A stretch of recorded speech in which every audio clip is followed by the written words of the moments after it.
I am a huge nerd, like watching crash course history videos for hours, arguing over historical inaccuracies in movies type of nerd. My idea of a fun evening sometimes involves reading footnotes on a Wikipedia article or in a biography and getting far too excited about a well-researched historical podcast. But for all my love of learning, no lecture or textbook ever threw me into the past quite like Assassin's Creed once did. It wasn't in a classroom that I first truly felt history. It was in my living room, controller in hand, heart pounding. Picture this. You lie down on a sleek, high-tech slab, sensors weaving across your temples. With a whir and a soft hum, the world around you dissolves into a haze of white. Suddenly, you're somewhere or somewhen else entirely. A bustling Holy Land market. The year is 1191, and you find yourself perched atop a stone minaret under the Levantine sun. For a moment, you're dizzy, disoriented, unsure if you are you or the robed figure whose eyes you are now looking through. This was the Animus, and entering it for the first time felt like a leap of faith in every sense of the word. It was thrilling and disorienting, a video game breaking the fourth wall by having you, the player, play as Desmond Miles, who in turn was playing as Altair ibn Lahad via a machine that reads genetic memory. Genetic memory, the core of Assassin's Creed, proposed that our ancestors' experiences live on, coded into our very DNA. In the game, the Animus device taps into that inherited memory, letting Desmond relive lives that ended centuries ago. The concept that fuses science fiction with a dash of Jungian mysticism. Do we own our memories, or do our memories own us? Are we anything more than the sum of those that came before? The Animus posed these very questions in its very design. When you slip into history, are you exercising free will or simply reenacting fate? Every time a mission desynchronized because I deviated from what really happened, I felt that tension between player agency and deterministic memory. The Assassin's Creed whispers to us, nothing is true, everything is permitted. Yet inside the Animus, you quickly learn that not everything is permitted, not if it didn't happen that way. Free will bumps against fate with every step. The game's sci-fi framing device was quietly philosophical, a mix of postmodern Mobius strips where the protagonist is literally the prisoner of a pre-written past. Here we enter Desmond Miles, a bartender yanked into a secret war he initially knows nothing about. In the early days, Desmond is our lukewarm everyman turned reluctant savior. He's not some muscle-bound hero when we meet him, he's just a guy who ran away from his weird assassin cult and is now caught by Abstergo Industries and strapped into the Animus. Desmond's journey gave the series a meta protagonist that had one foot in our reality and one foot in the ancestral memories that we were then exploring. Through Desmond's eyes, we didn't just parkour through ancient cities. We also prowled the sterile labs of the future, overhearing Templar captors and wondering what terrible secret they were searching for in our history's depths. For a long time, it seemed that Desmond was the point of it all, that his arc, his journey discovering his heritage and training through ancestral memories would converge in some grand finale at the end. And indeed, the series built him up towards a climactic event. But the events of Assassin's Creed 3, its 2012 in-game, and the apocalyptic stakes that were at hand, Desmond, having absorbed Altair's and Ezio's skills via the Animus, is racing to prevent a solar flare catastrophe that the first civilization had warned him about. In the end, and I'll never forget this, Desmond chooses to sacrifice himself, releasing a burst of energy to save the world at the cost of his own life. In that moment, I felt the series had delivered on its strange premise. A man reliving his past, to avert future doom, literally giving his life so humanity might survive. To me, at the time, it was bold, it was a bit bizarre, but it was undeniably ambitious. And then Desmond was gone. The modern narrative that had been a connective tissue, the meta story holding together all these different disparate time periods, dissipated. The players awoke from the animus to find the guiding hand, whom we'd come to rely on, had vanished. With doing this, Ubisoft had ended the arc of its only real contemporary hero, seemingly unaware or unsure of what to do next. To this day, many fans still debate whether this was a moment of narrative courage or a fumble on their end. Perhaps it was both. What's clear is that it marked a pivot point for the franchise's overall entire storytelling approach. Even Ubisoft has acknowledged that they struggled after this pivot. Marc-Alexis Cote, one of the franchise's early leads, admitted that wrapping up Desmond's saga created a narrative crossroad, and that following Assassin's Creed 3, the modern storyline always struggled to find its footing. The games that followed, from the swashbuckling Black Flag with Edward Kenway, experimented with new ways to include present-day segments. We've inhabited a mute protagonist in the Abstergo Entertainment office. We read laptop emails and even got Layla. Oh god, Layla. But something fundamental had shifted. The focus drifted from the intimate assassin Templar drama and Desmond's personal growth to a more diffuse situation. Cote openly noted that by leaning on plot devices such as the Isu, these mythical pieces of Eden, and so forth, the series made its narrative more predictable, reducing the once central human conflict between assassins and Templars into a scavenger hunt for magic MacGuffins. The modern day tale becomes repetitive, a secondary concern, rather than an integral part of the experience. In other words, the Animus lost some of its soul.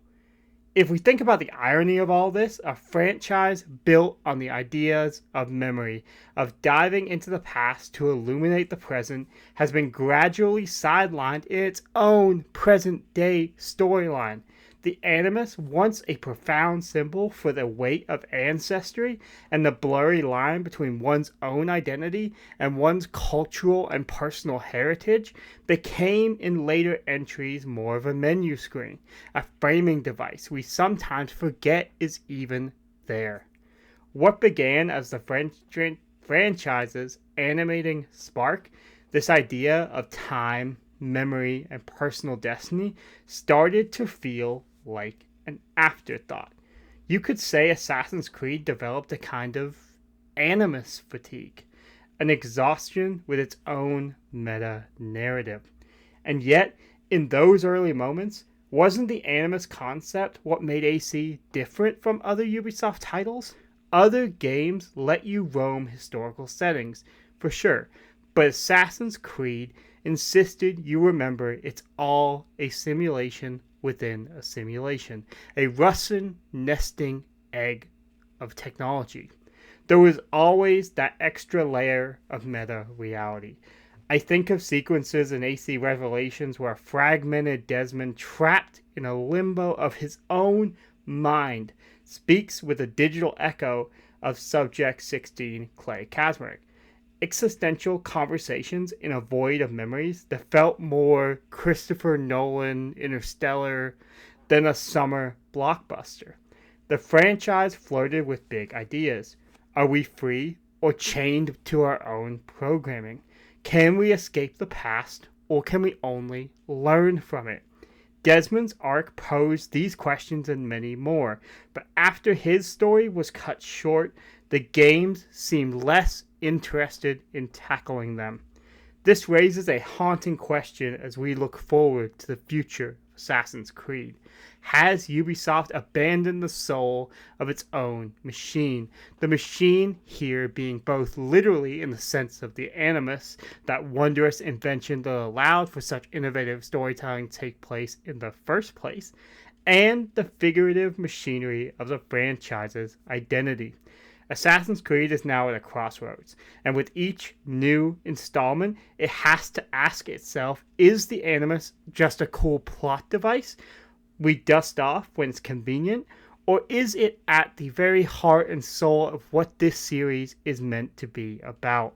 Is the franchise still, at its core, a dialogue between past and present, fate and free will, memory and identity? Or, with Desmond gone and the modern storyline on life support, have we drifted into something else entirely?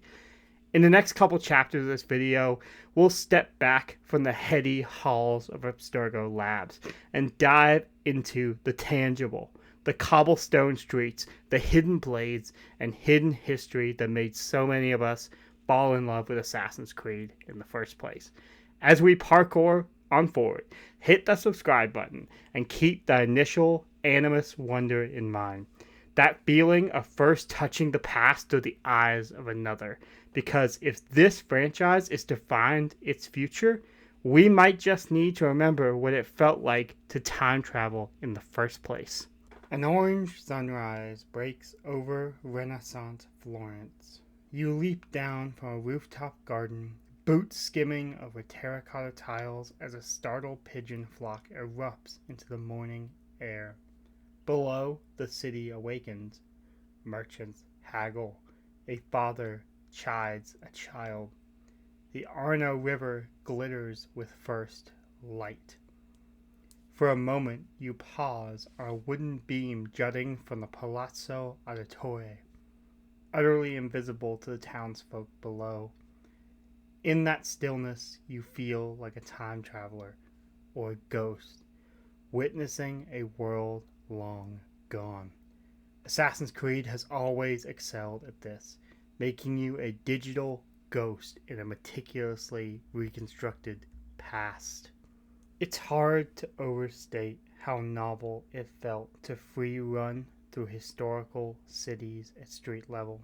Games had passed past eras before, but usually it was only a backdrop or a linear stage. Assassin's Creed said to us, here's a slice of the past, now live in it. Walk the streets of Jerusalem in 1191, blend into a crowd in Venice circa 1480, or scale the Notre Dame in revolutionary Paris. These time periods aren't just settings, they're the very nature of the experience. The appeal wasn't only in the throat-slitting and eavesdropping of the missions, it was in inhabiting these places. In Assassin's Creed Unity, I remember entering a dim Notre Dame during Mass, sunlight filtering through stained glass onto a throng of parishioners, and feeling like I'd stepped into another world. The architecture, the ambient sound of prayers and coughing and shuffling feet, it was transportive in design. As players, we become tourists in history's playground. In fact, many of the most memorable Assassin's Creed moments aren't the high-octane set pieces, but moments of quiet reflection. They are moments of climbing a viewpoint and just looking out.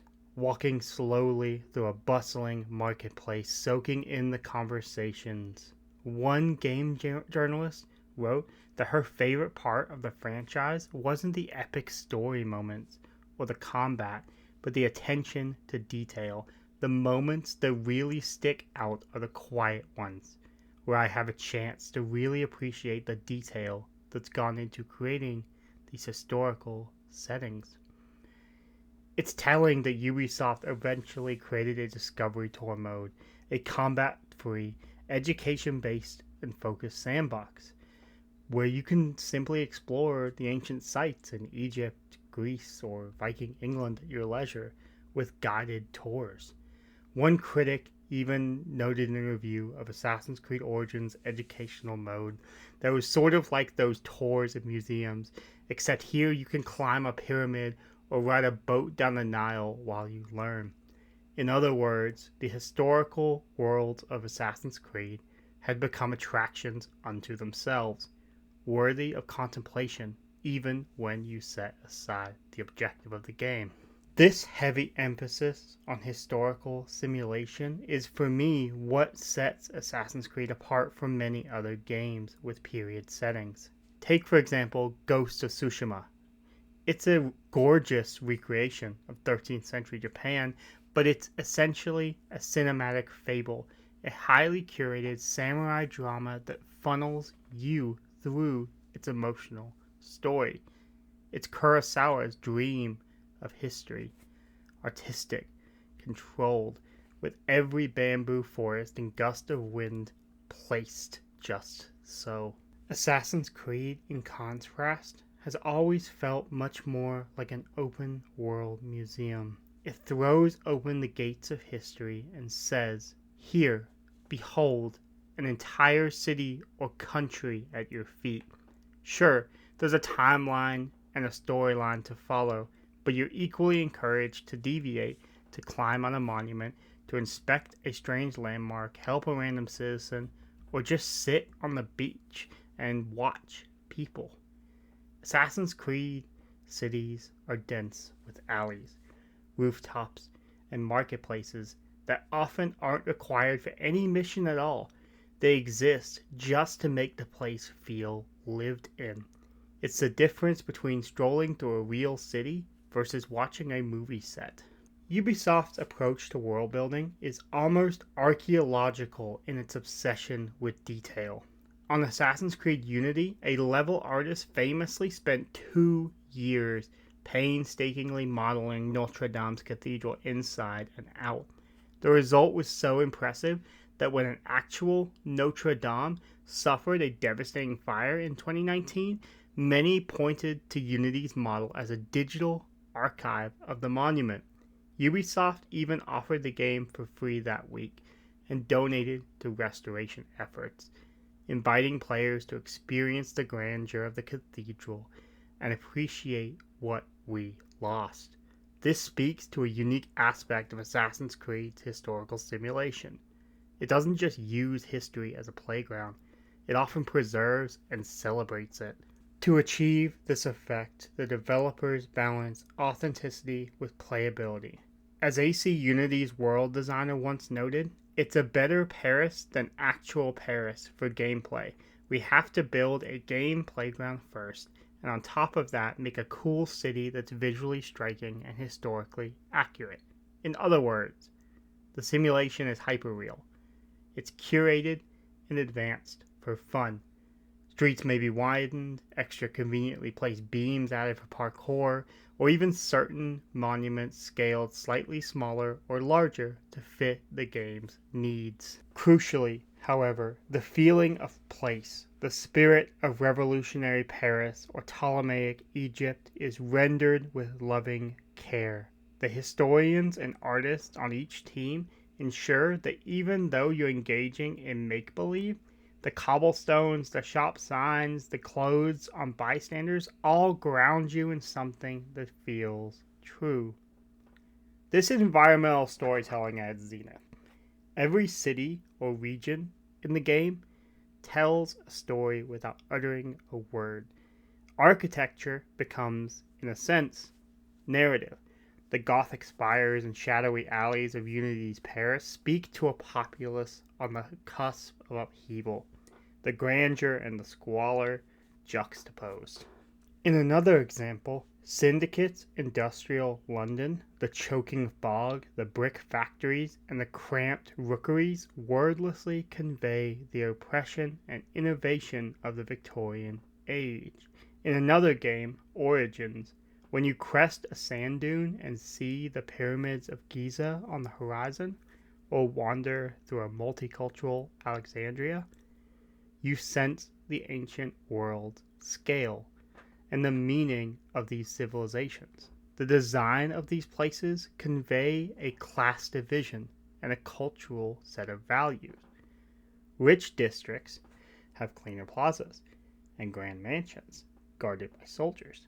Poor quarters are a maze of leaning tenements where washing lines crisscross above narrow lanes. Yet, As an assassin, you fluidly traverse both, a phantom that observes all strata of society. Parkour isn't just a gameplay mechanic or a way to get from point A to point B. It's a quiet statement of freedom. As you defy the architecture that's meant to channel people along the roads, you refuse to be bound by the city planners or guards blocking the gates and entrance halls. Instead, you slip over the walls, dance across balconies, and perch atop the highest spire to synchronize with the world. Assassin's Creed is not alone in its propensity for theatrics. Other open-world games also boast rich settings, but there's a distinctive flavor to how this game's brand of historical tourism engages with the player. It mixes the educational with the absurd in a way that shouldn't work, but it does. As one columnist once noted, Assassin's Creed will have you fistfight the Pope in one moment and hunt ghosts with Charles Dickens in the next. Yet, the level of accuracy and detail put into these worlds is remarkable and outstanding. This blend of authenticity and playful anachronisms is the franchise's special alchemy. It's not a pure simulation. It's a sandbox where history is the canvas and we are invited to scribble a bit in the margins. The animating joy of the Creed's historical simulation is that it empowers you to feel like a historian and a rule breaker. One minute you're reading database entries about the Louvre, the next you're using that very building to eavesdrop on a conspiracy or diving off its roof into a conveniently placed haystack. Over the years, some have questioned whether Ubisoft's open world formula has grown stale. The map icons, the fetch quests, the infamous climb towers to reveal the map structure. There's truth to the criticism that the series has found a template and replicated it perhaps too faithfully across continents and centuries. After synchronizing with the umpteenth viewpoint or clearing yet another bandit camp, you start to see the gamey scaffolding which lies beneath the historical veneer. In those moments, the world feels less like a living place and more like Disneyland, designed for checklist tourism. The challenge for Assassin's Creed has always been to keep its worlds feeling spontaneous and awe-inspiring, even as the design patterns grow increasingly familiar. Yet, despite all that, when it works, you're fully immersed. The effect is palpable, and you forget the HUD and the objectives and genuinely feel out of time. You catch yourself marveling at how the moonlight falls on the Hagia Sophia, or how realistically the crowds at a French execution react when you cause a ruckus. Few games allow you to truly occupy a historical space at this scale and fidelity, and that is one of Assassin's Creed's unique premises, to let us parkour through time and space, suspended in that liminal space between past and present, reality and simulation. In those unscripted moments, standing on a rooftop as history sprawls out beneath you, the series delivers its quiet magic. It's a reminder that the past is not a dead thing in textbooks, because here it feels alive, tangible, and just an arm's length away. Now, as the franchise moves forward, one has to wonder, will this formula of world building continue to evolve, or has it already turned to dust? Can Ubisoft keep the wonder in these worlds as we venture to new locales? The next chapters in this video will explore how Assassin's Creed has shifted, especially as it has embraced the RPG and gamification elements and ever-expanding maps. But whatever happens, many of us will still fondly remember those stolen moments on ancient rooftops, with our hearts quiet, eyes surveying centuries-old skylines, a ghost in the corridors of time savoring the view. Long ago, when you were sneaking through a fortress in Assassin's Creed 2, you knew that if you got the drop on a target, they were done. One quiet stab, Resquiet and Empache, game over. Fast forward almost a decade, now that we're playing as either Eivor or Cassandra, lining up a hidden blade assassination only to watch a big ugly damage number pop up and your target shrug it off because their level is 5 higher than yours? When did medieval assassination involve XP grinding?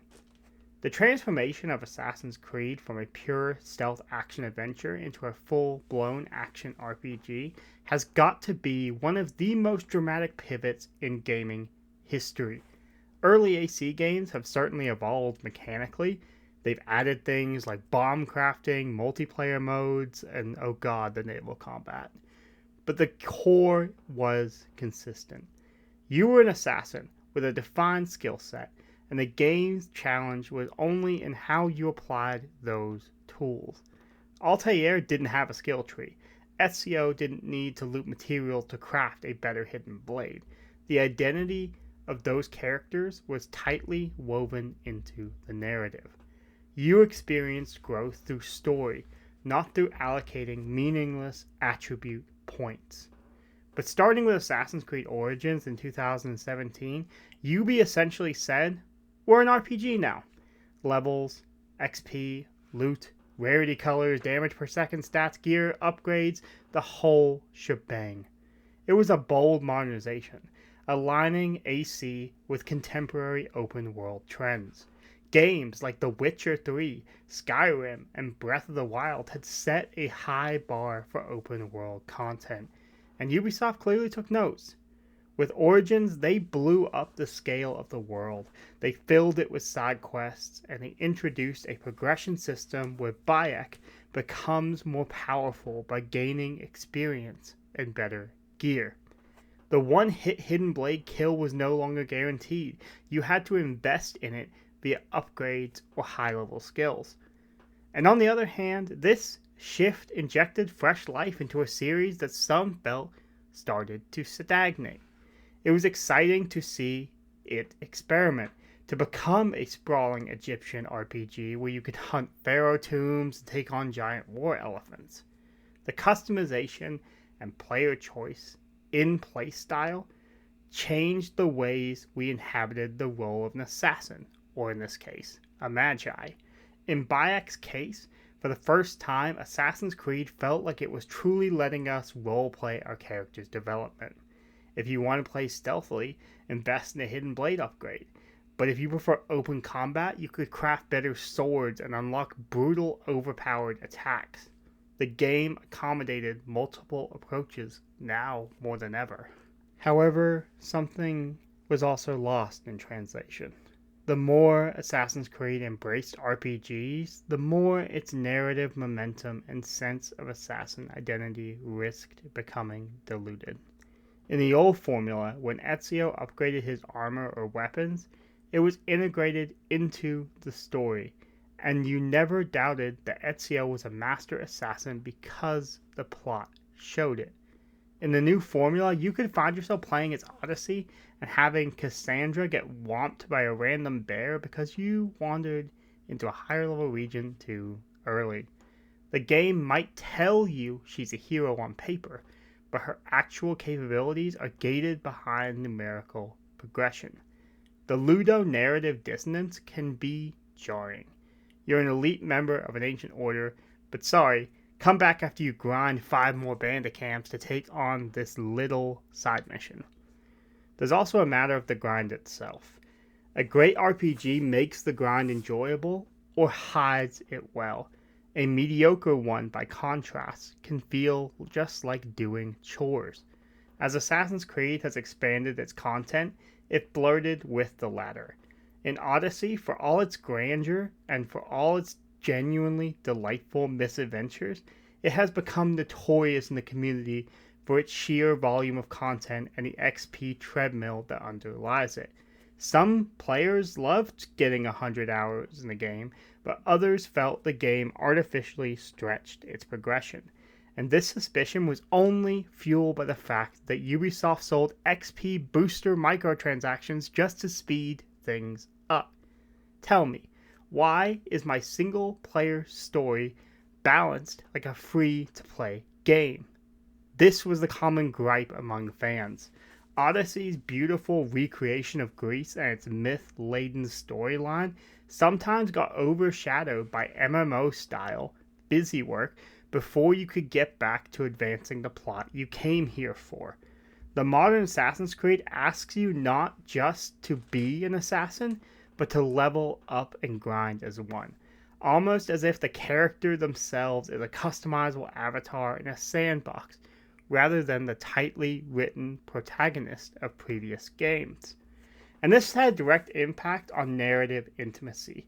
If you compare the character arcs from Altair's story as one of atonement and discipline to Ezio as one of growth from hot-headed youth to wise mentor, and we convey those through cutscenes and missions that deliberately charted their development, you never had to worry about their level.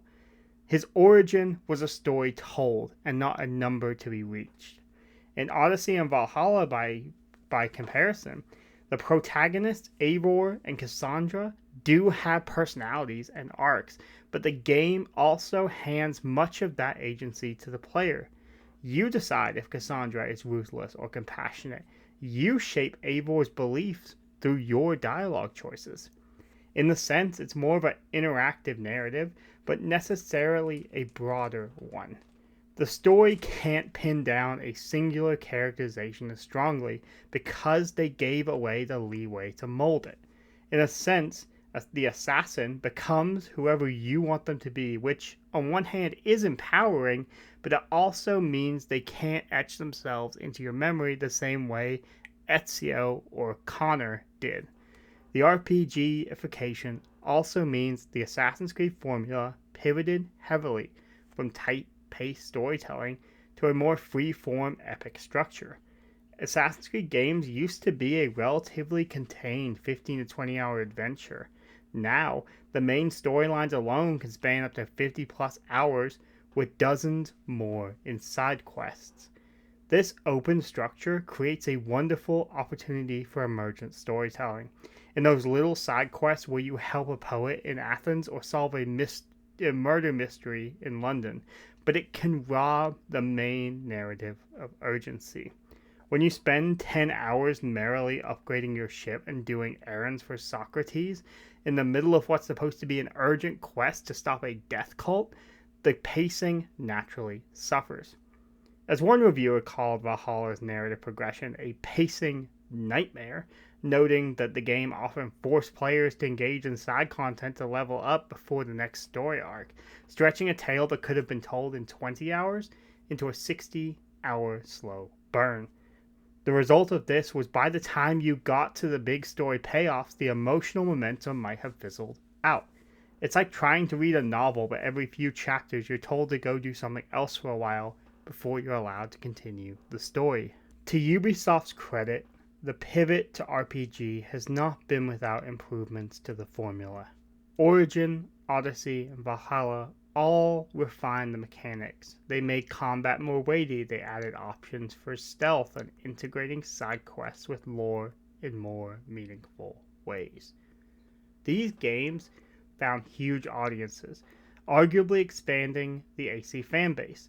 Plenty of players jumped in with Odyssey or Valhalla as their first game, and they loved the freedom and scale, whereas they might have bounced from the older style.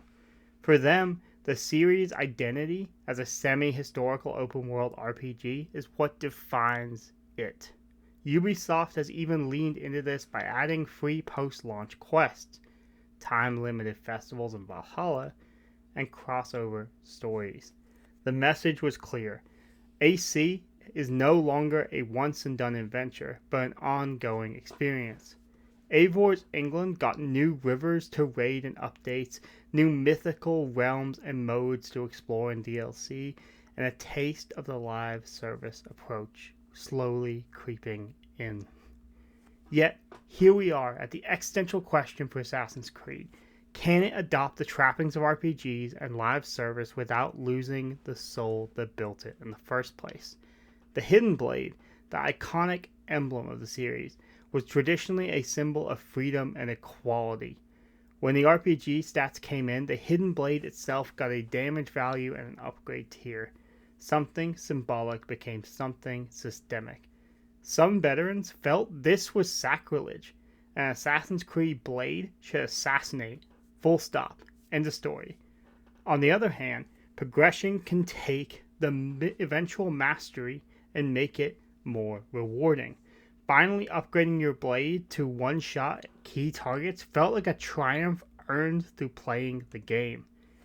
There's no unanimous verdict on whether Assassin's Creed is better as an RPG or as a more linear action game, and I think really it boils down to taste. The evolution did, however, undeniably change who the assassins are in the player's hands. They became more ours, in a sense. We decide if Alexios flirts with every NPC, or if Eivor spends her skill points on axe versus a cloak and dagger approach. In a way, the assassin became customizable, a bit less defined by the writers and more by the players. That creates a personal connection. My Cassandra might feel unique to me, but it can also make the experience less cohesive. There's also a factor of market trends and monetization shaping identity. The shift to RPG mechanics wasn't just a creative choice, it was a business one. RPGs encourage longer engagement, which is what Ubisoft wants. They want more chances to sell cosmetic mounts and XP boosters and more reasons for players to stick around long term. But by Valhalla, the game was practically a platform of its own, dropping new content for over a year. It even introduced a premium currency and a pseudo battle pass in the form of seasonal festivals with exclusive rewards. The creeping influence of the live service model was preparing AC for its next leap. But for now, let's suffice it to say, the franchise was testing how far it could stretch as a never-ending experience. So, we ask, does leveling up your character make them feel more human, or more like an avatar in your grind? And I think it can go both ways, because there's a thematic resonance in an assassin honing those skills over time. After all, isn't that what a historical assassin would do? To train and improve?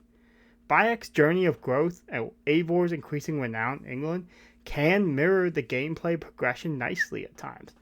But when the grind overwhelms the narrative, when the animus bleeding effect is replaced by a player's grinding effort, the human drama can be a bit lost in the noise. So as Assassin's Creed continues to expand its RPG elements, Ubisoft will face a delicate balancing act. How do you give players freedom to roleplay and chase numbers while still delivering a story with heart and a protagonist with a clear identity? Can a series be everything at once? A stealth game, RPG, historical tour, live service hub, without cracking under its own weight? The journey from blades to battle passes has taken the Brotherhood to some pretty unexpected places, and not all fans have followed.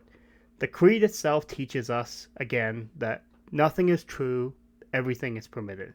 So perhaps this is fitting, then, that Assassin's Creed has permitted itself to become almost unrecognizable from its origin. Whether that's a sign of versatility or a deep-seated identity crisis is something we'll grapple with soon enough. But before that, there's an older thread I want to tug on, one that's been woven through the series since the beginning, and now has become tangled and stretched to its limits. I'm talking about the lore. So prepare your mind and maybe a corkboard for what we're about to get into, because this is going to get weird. Have you ever sat back and looked at the Assassin's Creed story and thought to yourself, wait, what's going on here while playing?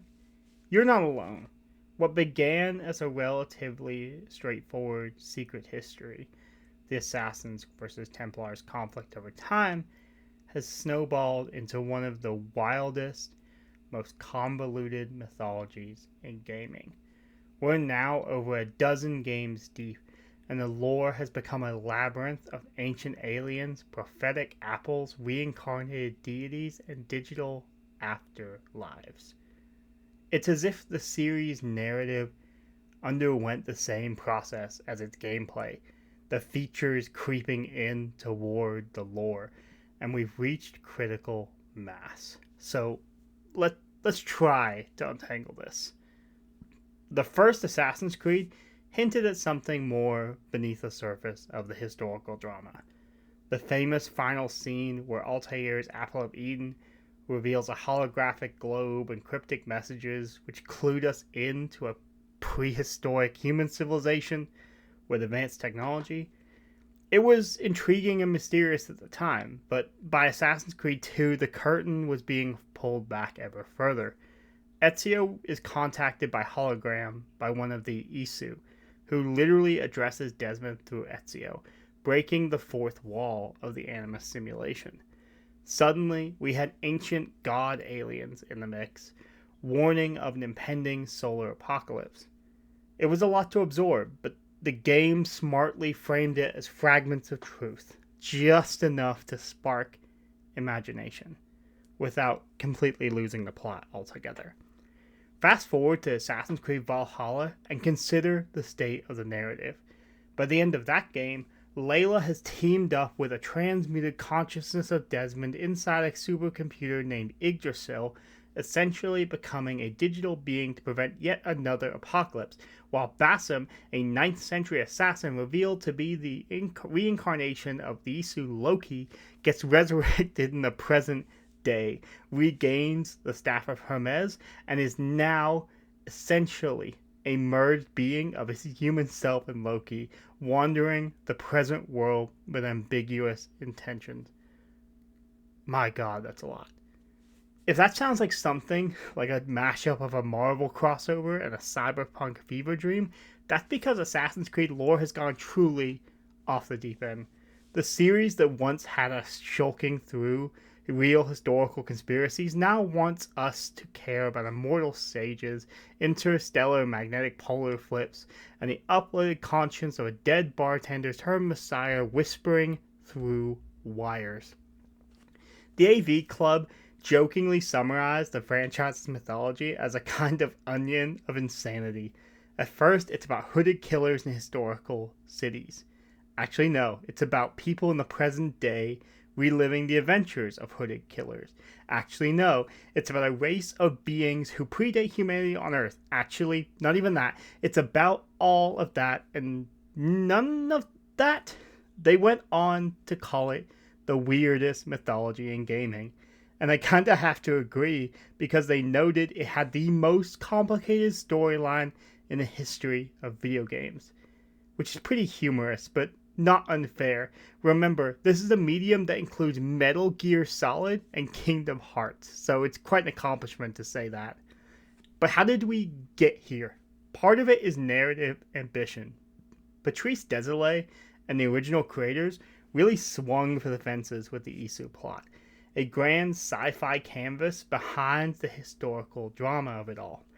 Each subsequent game tried to build on that foundation, but with different writers and visions in play, the lore accreted layers like a coral reef. Threads were introduced, tangled, abandoned, resurrected in comics, killed off in comics, interwoven with mythology.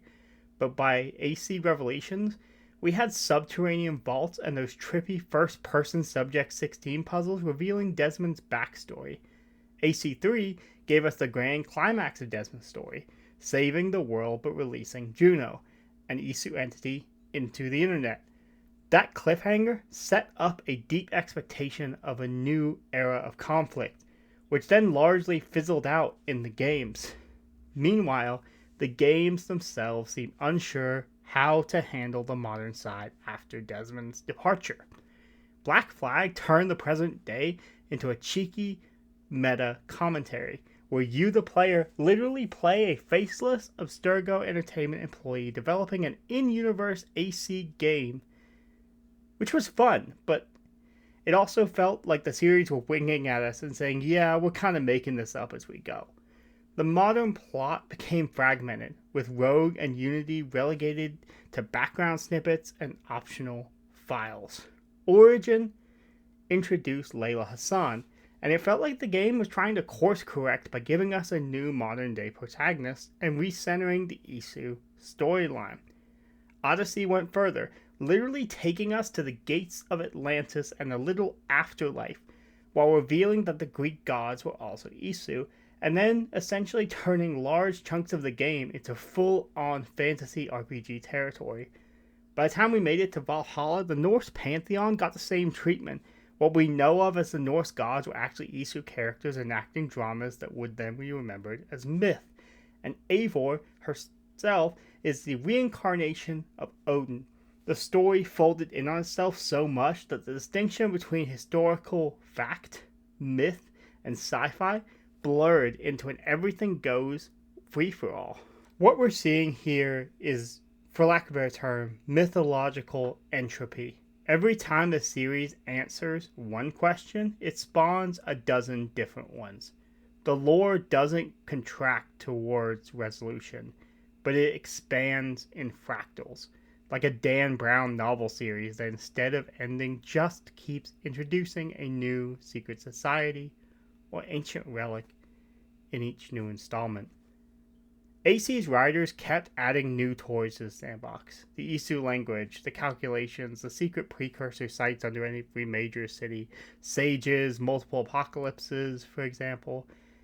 But the sheer volume became unwieldy. By now, the ancient assassin-Templar conflict, the element that originally grounded the story in a relatable ideological struggle, sometimes feels like a footnote to all the cosmic opera. Even Kote himself, the franchise's executive producer, has acknowledged the focus has shifted away from the humans toward characters hunting for Isu artifacts, making the narrative more predictable and more repetitive. When every game essentially boils down to race the bad guys to the magic space object, the stakes oddly feel lower, not higher, especially when we're not even sure what half the magic objects really do, beyond glowing and confounding character motives. When I said fractal earlier, this is a good metaphor for the lore structure zoom in on any one game's story. It's complex, but it follows a pattern. A protagonist relives an ancestor's life to find a MacGuffin and stop a threat. But when you zoom out to see the whole thing, it's a spiral of interconnected tales that sometimes converge, and sometimes branch off wildly. The narrative has become recursive too. It folds back in on itself, with later games recontextualizing earlier ones. Eivor's visions retroactively explain why Ezio saw literal gods talking in AC2, because those were actually recordings meant for someone like Eivor or Ezio to find later. Desmond's actions in 2012 get reframed by new revelations about the true goals of the Isu, but it can feel like the story is caught in a loop of its own making. Appropriately, one of the key Isu instruments is literally called the calculations, which was an attempt by a precursor being to loop through time to find solutions to cosmic problems. Sometimes AC's narrative can feel like it too is running simulations, rebooting and remixing its own tropes just to see what sticks. In my opinion, Assassin's Creed now feels more like cosmic fantasy than historical fiction. And in many ways, when you've spent a significant portion of a recent game literally playing as Odin with a giant wolf boss fight, or sailing through a boat through Hades' realms, you're far from the days of throwing knives to random rooftop guards in Acre. The series has essentially created a sci-fi fantasy universe, which is layered on top of real history. A secret history where every legend and god was real in the sense of being an alien or the invention of an alien. And on paper that sounds fascinating and it's truly ambitious, but is it too much? For some players, I think the answer is yes. The common sentiment from a chunk of the fan base is that they miss when it was just about the assassins and Templars and history without all the crazy alien god stuff. Even players who are lore hounds will admit that AC's present and ESU stories often feel convoluted for the sake of being convoluted, lacking the payoff or coherence one might hope for in such a situation. For a few games, we've had a clear through line, Stop Juno, but that fizzled out in a comic. Then it became unclear what the through line even was anymore. Some nebulous looming catastrophe, a rogue Isu with unknown plans, and as of 2025, as of writing this, the modern day plot exists in Unity, but it's a tangled web. No wonder many players say they don't even pay attention to the modern segments anymore. They just enjoy the historical tales and park the rest in the too weird, didn't absorb category. And yet for others, this deep lore is a huge part of the identity of this game. There's a reason entire YouTube channels and wikis are devoted to piecing together the timeline of First Civilization events or interpreting the Isu language runes. When Assassin's Creed really leans into its lore, it creates moments of genuine awe. Like that one twist in AC3 that the villain you've been chasing was actually trying in a flawed way to prevent Juno's release, raising questions about who was right in the end. Or the revelation that the reader in Valhalla is, allegedly, Desmond, offering a bittersweet coda to his sacrifice as he wanders a simulated infinity trying to guide humanity from the shadows. These kinds of moments can be really rewarding for long-term fans, but they require a deep investment to fully appreciate. In that sense, there's also a thematic point to be made. AC's lore madness is a reflection of its core theme of memory and reality. This franchise often flirts with philosophical ideas. Are we more than the sum of our ancestors? Is reality a construct? Is the animus a controlled simulation? And if so, how do we find the truth? But by Valhalla, the franchise basically made that text instead of subtext. One questline has you literally debating fate with an Isu in a dream world, and the idea of breaking a deterministic calculations loop is central to the plot. It's trippy stuff. Perhaps the narrative collapsed in part under the weight of all these grandiose ideas. The Isu plotline is essentially asking us, what if all mythology and religion and human history were just misremembered high tech? It's a playground of comparative mythology, letting the series blend every pantheon and legend into one mega narrative. It's wildly imaginative, but it can also feel like AC became a fan fiction of world mythology. One game you're interacting with Socrates, the next you're fist fighting a hologram of Zeus or whatever. The tonal whiplash is surreal. So where does that leave us? Oddly, with both infinite possibilities and a sort of narrative nihilism. When everything is true, as the Creed's twisted motto might imply now, then does anything really matter in context of the story? If tomorrow the writers decided to say an Isu secretly caused the extinction of dinosaurs, or Shakespeare was a sage with precursor DNA, it would hardly be shocking in the context of AC lore. The lore can literally accommodate any plot twist via the Isu. In a sense, that's freeing, but also dangerous from a storytelling perspective. Without some constraints, the audience will just stop investing in the modern day, because humans crave meaningful payoffs and not endless escalations.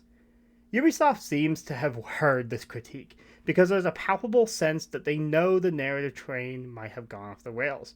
In fact, Cote has suggested a renewed focus on the core historical experience and balancing of the modern stuff, even noting the plan is to put history back at the center of the player's experience, with the modern day arc refocused to enhance rather than overshadow the historical journey.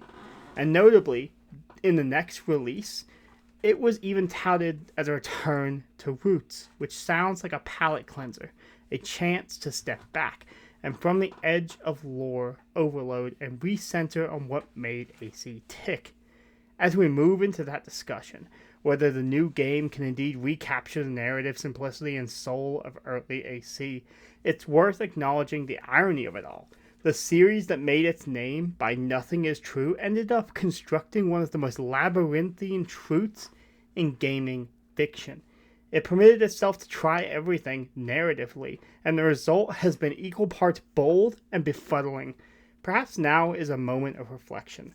The franchise stands at a narrative crossroads. Double down the fractal cosmos it's created, or prune back the branches and get back to basics. And now, friends, we've come to the metaphorical ledge of it all. We've climbed the viewpoints of the past, the heights of innovation, the haystacks of missteps. And now the only question is, what's the way forward? That leap of faith into whatever awaits us on the other side. It's scary because we don't know if there's a bale of comforting nostalgia or hard ground of disappointment at the bottom. But if AC has taught me anything, it's trust. Trust in the leap. Trust in the creed. The protagonists we've embodied had the courage to jump because they believed in something greater. And likewise, perhaps we have to trust that the series will make its next big jump. One can imagine standing on a synchronization viewpoint in the AC Infinity Hub, looking out at an endless horizon of possible historical adventures. The animus hums beneath us all, a literal infinity of memories at our disposal. In our ear, an assassin whispers, "It's up to you now. We've given you the world. Write your own history." And then you take a jump. The future of Assassin's Creed might not be written in stone, but it is being written in code as we speak. We, the players, will vote with our playtime and feedback on what direction it ends up solidifying. Will we champion the return of stealth and refined intimate storytelling, or will we revel in the expansive freedom of an ever-growing historical playground? Likely it'll be a mix of both, as has been the pattern lately, but the franchise's identity will continue to evolve in dialogue with its community. So maybe like the real Creed, in the ethos of the Assassins, where nothing is true and everything is permitted and nothing is set in stone, we are now free to permit new possibilities. Perhaps the Brotherhood's wisdom was as much about creative evolution as it was about moral freedoms. After all, the game can be seen as a call to break boundaries and defy expectations, something this series has always done and will need to do in order to stay vibrant. So here we stand, perched on the sink point of years of memory, looking forward and realizing Assassin's Creed has always been about climbing walls, towers, viewpoints, timelines, but now it faces its biggest, steepest leap yet. Not into a bale of hay, but into the unknown abyss. And maybe, just maybe, that's exactly where it belongs.